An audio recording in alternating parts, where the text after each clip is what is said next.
Juga guru itu menjadi kamu itu seperti pelita yang ditaruh di atas bumi.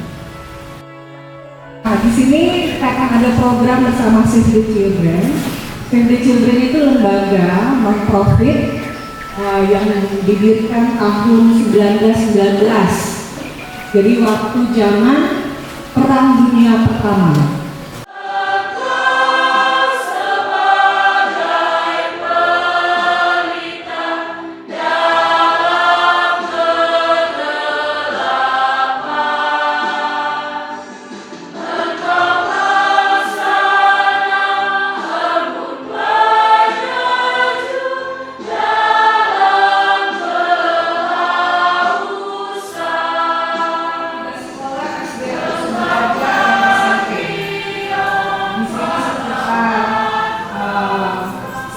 Dan 74%. Ini persentasenya yang akan satu berdasarkan total populasi.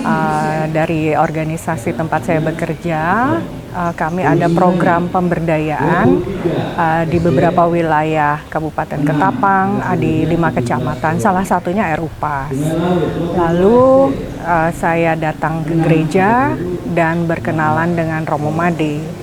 Kemudian Romo Made mengatakan bahwa akan ada kegiatan semacam seminar hari ini bersama dengan Bapak Uskup, dan beliau meminta saya memberikan materi terutama terkait dengan bagaimana membangun resiliensi anak di dunia pendidikan, terutamanya untuk sekolah-sekolah Katolik dan guru-guru Katolik yang ada di RUPAS ini. Bersama anak SD, SMP dan SMA kami membahas khusus tentang dampak cyberbullying pada anak. Tetapi saya tidak hanya menyampaikan tentang apa bahayanya. Dalam materi yang saya sampaikan tadi bahwa di era yang serba digital kali ini sebenarnya bukan sesuatu hal yang bisa dihindari lagi gitu ya, pengaruh internet, lalu sosial media dan sebagainya.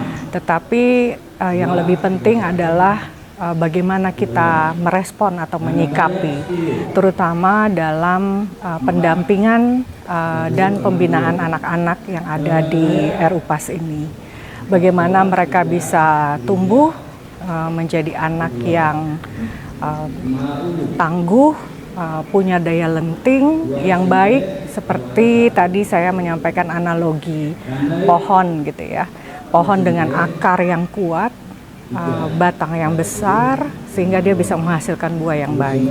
Akar yang kuat itu seperti apa? Di antaranya adalah nilai-nilai yang ditanamkan dalam hidup anak seperti apa, peran keluarga di dalamnya, dan juga iman. Sebagai umat Katolik, apa yang bisa kita tanamkan dalam diri anak. Lalu batang pohon itu merupakan semacam kemampuan atau keterampilan yang dimiliki anak dalam memilah mana yang baik dan mana yang buruk dalam menggunakan internet dan juga dalam menggunakan sosial media.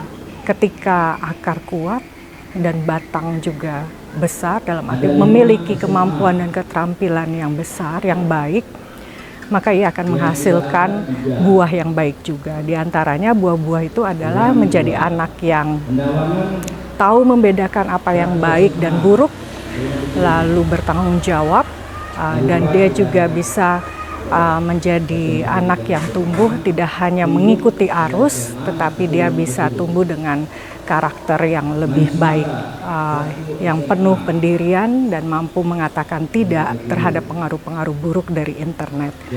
Nah, ketika badai digitalisasi ini datang, dengan akar yang kuat tentunya pohon ini tidak akan tumbang. Dan anak-anak ini akan tumbuh tetap dengan karakternya, menyadari bahwa dirinya adalah ciptaan Tuhan yang baik adanya dan memiliki karakter iman dan juga iman yang baik. Seperti itu. Pertama-tama saya mengucapkan profisiat atas terlaksananya seminar sehari untuk para guru-guru di wilayah RUPAS ini, di paroki RUPAS. Karena guru itu dalam bahasa Sanskerta adalah pengusir kegelapan. Maka sebagai guru itu mereka memiliki tugas yang utama, yaitu membawa semua anak yang merupakan masa depan bangsa, masa depan gereja, dan masa depan kemanusiaan, menyadari identitasnya sebagai seorang manusia yang bermartabat, yang mempunyai tugas untuk meneruskan atau melukis sejarah kemanusiaan menjadi semakin bermakna. Nah, apalagi sebagai guru Katolik yang juga secara khusus oleh Yesus diutus untuk menjadi pewarta kebaikan. Maka saya berharap semoga para guru-guru Katolik itu sungguh-sungguh menjadi rasul-rasul kebaikan di masa sekarang maupun di masa yang akan datang, khususnya martabat manusia yang berada dalam bahaya karena adanya perkembangan teknologi, terutama teknologi informasi dengan kecerdasan buatan. Kita sebagai pribadi manusia senantiasa menjadi pemegang kendali di dalam mewujudkan martabat manusia yang semakin bermakna di dalam perkembangan teknologi seberapapun majunya. Karena manusia tidak bisa diperbudak oleh teknologi, tapi justru manusia menjadi pengarah dan pembawa kemanusiaan di dalam perkembangan teknologi secanggih apapun.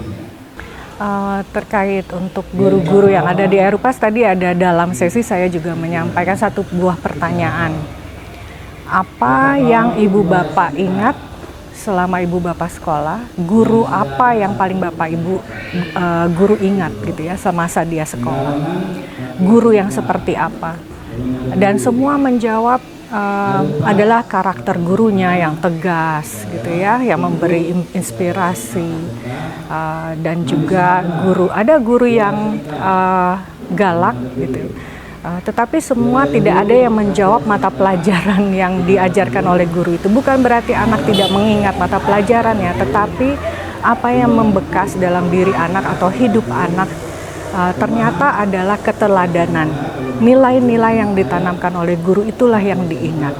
Nah, oleh sebab itu saya mendorong guru-guru yang hadir sebagai peserta dalam seminar hari ini juga terus mengupayakan keteladanan itu. Jadi misalnya dalam penggunaan gawai atau gadget, bagaimana guru-guru bisa menjadi teladan untuk anak-anak gitu ya, sebelum meminta anak untuk berhenti menggunakan gawai. Karena pada sisi tertentu gawai itu jika digunakan dengan bijak tentunya juga membawa manfaat bagi anak. Internet, digitalisasi ada dampak baiknya bagi perkembangan hidup anak juga jika digunakan secara bijaksana dan bertanggung jawab. Di sini peran guru untuk bisa membantu dan menuntun anak sehingga dia paham bagaimana menggunakan internet dengan bijak. Menurut saya kegiatan yang sangat-sangat bagus sekali ya, yang tentunya kegiatan yang positif untuk Bapak Ibu Guru. Memang ini dimulai dari Bapak Ibu Guru dulu. Jadi dari beberapa sesi tadi, beberapa session ya, ada dari beberapa narasumber, itu sebenarnya tujuannya sama ya, tujuannya sama. Bagaimana kita mendidik anak menjadi lebih baik, dan itu dimulai dari keluarga sebenarnya ya. Kemudian tadi juga disampaikan Bapak Uskup bahwa Bapak Ibu Guru juga punya peran aktif ya terhadap perkembangan anak ya. Kegiatan ini saya juga dapat sebuah motivasi di sini ya, di mana saya merasa tertantang sekali untuk berpikir lebih banyak lagi bagaimana mengatasi anak-anak yang ketergantungan gadget, atau bagaimana mengatasi anak-anak supaya di dalam kelas itu semangat lagi untuk belajarnya.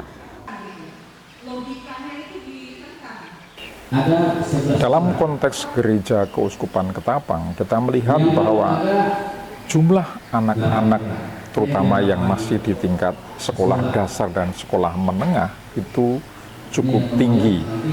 Oleh karena itu kita bisa melihat bahwa ada bonus demografi yang cukup besar sebagai potensi pengembangan gereja yang semakin signifikan dan relevan bagi masyarakat.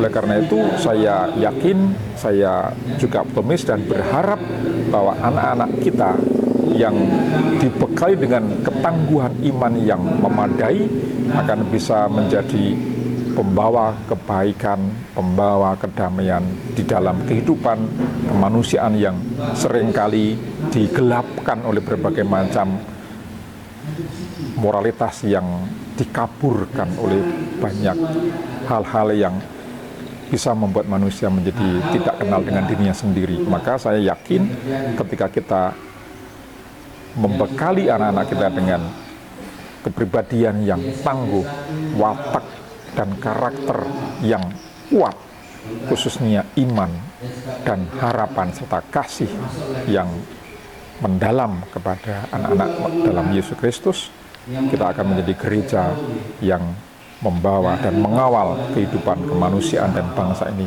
menjadi semakin relevan bagi zamannya. Tuhan memberkati kita.